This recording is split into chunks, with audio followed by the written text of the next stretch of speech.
This person was a short young man approximately 30 years old, with average looks. He was probably agile because he wasn't very tall. His strength wasn't sufficient but he was very fast. He looked at Tang Mo with hatred, every move aiming for a vital point.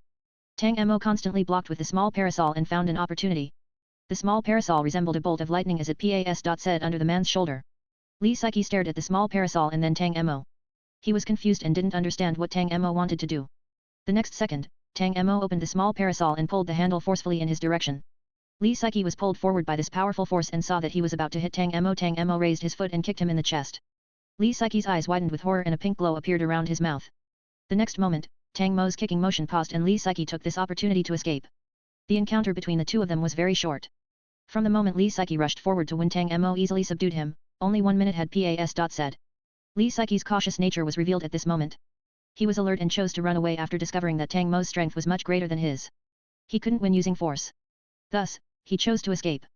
It wasn't a simple escape because he looked for opportunities while running. On the huge truth clock, Tang Mo and this short man started a chase. The overall strength of the opponent was weaker but his speed was relatively fast. Tang Mo might be faster than him but catching him wasn't easy. Li Siki didn't take a break as he ran around looking for opportunities. He was like a dogskin plaster. TL, medicinal herbal plaster, besides, this man's ability. Tang Mo's mouth twitched slightly. He really didn't want to get this person's abilities. In any case, the game was over. The truth clock no longer flashed blue and it was transforming into an ordinary big clock. Tang Mo stood in the center of the clock with a calm expression. If the short man struck then he would counterattack. Time said and a faint sound became clearer. Once a small rabbit emerged from the darkness, Li Siki looked at the rabbit with a startled expression. Tang Mo seized this opportunity to take out the big match and force the other person to the ground. There was a bang and Li Siki fell to the ground. Mr. Rabbit arrived to the scene and he screamed with fear. Li Siki's strength was truly limited. The big match had pressed against his back, making him unable to move. Tang Mo looked up at Mr. Rabbit who timidly stood behind the truth clock and watched Tang Mo carefully. Tang Mo narrowed his eyes and stared cautiously at the real Black Tower boss. At this time, a sharp sound filled his ears. Tang Mo quickly moved to the left, dodging this strange black hidden weapon. Li Siki saw that his sneak attack failed and a variety of emotions filled his face. His face flushed red. There was shame from the failed sneak attack, as well as hatred and pain. Mr. Rabbit discovered Li Siki and was surprised. Hey, how are there two humans on the truth clock? Tang Mo was keenly aware that something was wrong and said lightly, is only one person allowed on the truth clock? There was only one victor allowed on the truth clock. This was a rule given by the Black Tower and Tang Mo had long known it. But at this moment, he seemed to know nothing as he asked Mr. Rabbit. Mr. Rabbit nodded. Of course. Whoever wins is the winner. Who won? He just finished speaking when a blue glow lit up Tang Mo's body. Mr. Rabbit replied naturally, ah, it turns out that you won. If you won then the rabbit paused and looked at the short man on the ground. Then he clapped happily, he will enter the eternal black hole of truth. In the dark s.p.a.ce, Mr. Rabbit's face was full of joy and his tone was relaxed. Li Siki's expression changed when he heard this. He screamed, I don't want to go, I won't go into the black hole of truth. Then a small black vortex appeared under his body. Tang Mo immediately jumped away. He watched as the black vortex became larger and larger, finally sucking the man in. The man's body vanished along with the black vortex. Tang Mo looked silently at the empty clock of truth. There was no change on this clock, as if a player hadn't been sucked into a black hole.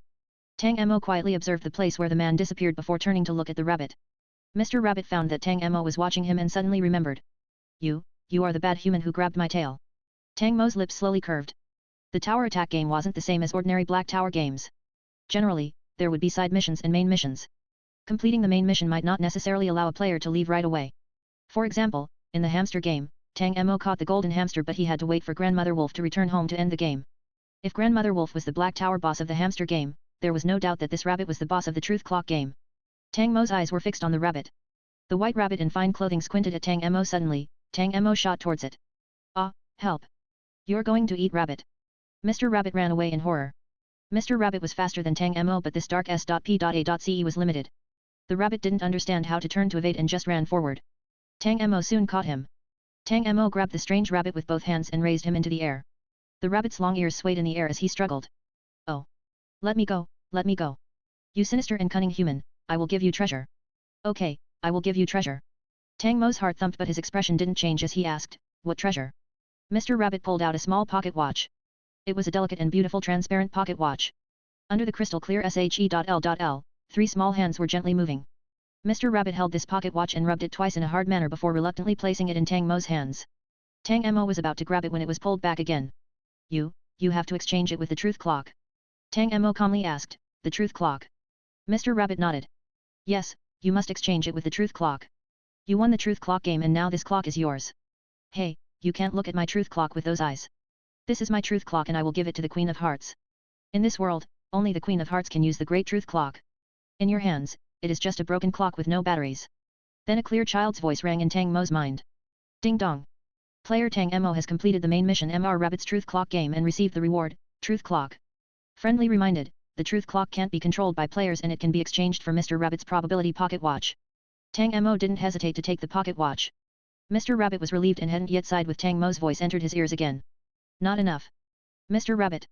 The small white rabbit looked at the human in front of him with stunned eyes. He saw this young man observing the transparent pocket watch and then pointing to the huge clock on the ground. This watch is so small and the truth clock is huge. I am receiving a loss if I exchange the truth clock for the pocket watch. Then Tang Mo added, a blood loss. Mr. Rabbit was so angry that he wanted to hit the head of this shameless and greedy human player. Luckily, he held back. This was also Tang Mo's first time bargaining with a Black Tower boss. He couldn't be blamed for being too kind before. He had never seen a Black Tower boss that was so good to bully. Mr. Rabbit had almost zero strength. When he saw Tang Mo, his first reaction had been to escape instead of rust.h.i+ng up to Tang Mo like other Black Tower monsters. Such a good rabbit to bully, he would feel sorry for the rabbit if he didn't bully him a bit. Tang Mo just spoke casually and didn't really want to get anything from Mr. Rabbit. Who would have expected this rabbit to actually search through his pocket? He touched it for a long time before pulling out a golden candy. He looked sadly at the candy and struggled for a while before putting it onto Tang Mo's hand. I will only give you this. You must have asked for anything else since I won't give it to you. Now give me back the truth clock, my truth clock. Tang Mo disguised the shock in his eyes at a very fast speed. He took the candy with a blank expression. I might be able to blackmail him again for more profit and a Black Tower boss is a boss after all. He can't retreat again, Tang Mo chose the latter thought. He placed the pocket watch and candy in his pocket. The moment he collected these two items, the truth clock flashed a brilliant blue. Mr. Rabbit cried out excitedly, my truth clock. A loud voice rang in Tang Mo's mind. Ding dong. China District 1's official player Tang Mo has successfully cleared the Black Tower's third floor, normal mode. Meanwhile, around the world, the Black Tower's voice was heard. Ding dong. Russia District 1's official player Andrei Ivan Piotr has successfully cleared the Black Tower's third floor. Ding dong. Russia District 1's official player Andrei, the voice of the Black Tower suddenly stopped, then it continued broadcasting after a second. It broadcasted this message 3 times in total. Players all over the world stopped their movements and looked at the nearest Black Tower with surprise. The world's first player to clear a new level of the Black Tower would have their name broadcasted 3 times. Shanghai, the attack organization. Luo Fengcheng and Chen Shanshan were meeting with several people in his office. Once they heard the voice of the Black Tower, Jack touched his head. Hey, this time the first player to clear the third floor isn't Fu Wenduo. Chen Shanshan asked, how can it always be him? Luo Fengcheng picked up a pen and quickly wrote down the information. Andrei Ivan Piotr, he wasn't the first person in Russia to clear the Black Tower's first and second floors. Now he is the first to clear the third floor. So, ding dong. China District 1's official player Tang Mo has successfully cleared the Black Tower's third floor. This broadcast was heard only once, but all the players wondering who is Andrei, were stunned. A few seconds asked and the surprised people wondered, who is Tang Mo? The names of these two people have never been heard before. Are they new players? Other people walked into the Black Tower without speaking, opening their own third floor tower attack game. Luo Fengcheng's mouth was still open and he hadn't finished his words. After hearing the Black Tower's new global broadcast, Luo Fengcheng smiled and shook his head. Chen Shanshan was calm on the surface, but she couldn't hide the happiness in her eyes. She was pleased for Tang Mo. Jack spoke in a straightforward manner. Tang Mo? Tang Mo is too powerful. I just cleared the Black Tower's second floor and he actually cleared the Black Tower's third floor. So Zhao. A tall, baby-faced young man was walking down empty streets with a grin on his face and hands in his pocket. He didn't seem afraid that someone would attack him at night in this big place. Suddenly, he heard the voice of the Black Tower and stopped. The smile on his face became more brilliant as Bai Ruiao pretended to be surprised. China District 1, is that Beijing? Nanjing. Xiao Jitong was slightly surprised after hearing Tang Mo's name and then he smiled. There seems to be no problem. Beijing, the Tianqian organization. After the painful reality instance, the pale Qi-hung and Li Miao returned to the organization's base. The two of them hadn't yet settled down and Qi-hung was proudly saying, look, he will die in the tower game. Then you can get your item. His words had just finished when the Black Tower's broadcast was heard. Qi-heng's smile froze on his face while Li Miao was also open-mouthed. Lian Yuzheng, who was listening to Qi-heng's bragging, Qi-hung cried out, hey, why are you hitting me? I didn't mean to do this. Who would have expected this person to actually clear the Black Tower's third floor? At this moment, Tang Mo was standing on the truth clock and holding onto Mr. Rabbit. There was a bright white light in front of his eyes and when he blinked again, he had returned to Earth. It was late at night and Tang Mo didn't hesitate to jump into a small house on one side of the road. He stayed by the window and sighed with relief when he determined that he hadn't been found. He didn't know how long it had been in reality after he entered the tower attack game. Tang Mo breathed out smoothly, took out the turkey egg from his pocket and gently tapped it 3 times. A low male voice was heard from the other end and Tang Mo's heart gradually settled down. He made a low sound. It's me. I'm back. The author has something to say, Tang, I am back. Old Fu, you're back. Wait, I feel like there is something wrong with this conversation. Added a KO5 for the people asking for an alternative to Patreon. You can also join my Discord channel to chat with fellow readers about the novels.